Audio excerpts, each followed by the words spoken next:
आपण पाहताय महाराष्ट्र खबर न्यूज। या बातमीचे प्रायोजक आहेत Shri Ganesh jewellers and Saraf production Pune. रविवारी रात्री पुण्यामध्ये राष्ट्रवादी काँग्रेसचे माजी नगरसेवक वनराज अंदेकर यांचा निर्घुण खून करण्यात आलाय।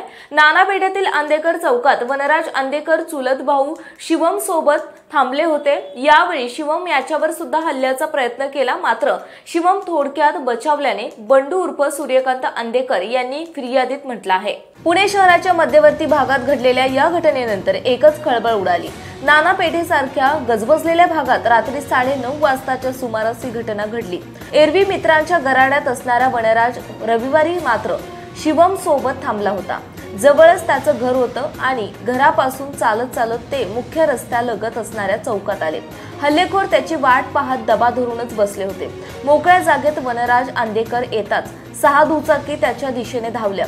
हल्लेखोरांपैकी एकाने प्रथम शिवमवर गोळी झाडली, परंतु शिवम खाली बसल्यानं तो बचावला आणि त्यानंतर सुरुवातीला एकाने अंदेकरांवर गोळ्या झाडल्या। एका पाठोपाठ एक अशा 5 गोळ्या झाडल्या। अचानक झालेल्या हल्ल्याने वनराज अंदेकर गडबडले।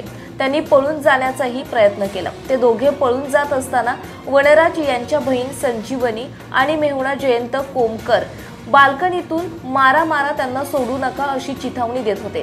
तेव्हा आरोपींपैकी एक जण शिवमच्या अंगावर धावून गेला होता, मात्र शिवम तिथून पळून गेला। हल्लेखोरासमोर वनराज यांचा मात्र टिकाव लागला नाही आणि तो त्याच्या हाती लागला आणि त्यानंतर हल्लेखोरांनी त्यांच्यावर कोयत्याने वार केले। रक्ताच्या थारोळ्यात त्याला पडलेले पाहून नंतर मारेकऱ्यांनी पळ काढला। रात्री उशिरापर्यंत पोलिसांनी जयंत लक्ष्मण कोमकर आणि गणेश लक्ष्मण कोमकर या दोघांना अटक केली होती। तसेच वनराज यांची बहीण संजीवनी यांना पोलिसांनी ताब्यात घेतले, तर संशयित म्हणून सोमनाथ गायकवाडही पोलिसांच्या ताब्यात आहे। कालच पोलिसांनी 13 हल्लेखोरांना रायगड जिल्ह्यातून ताब्यात घेतले आहे। आपण पाहताय महाराष्ट्र खबर न्यूज।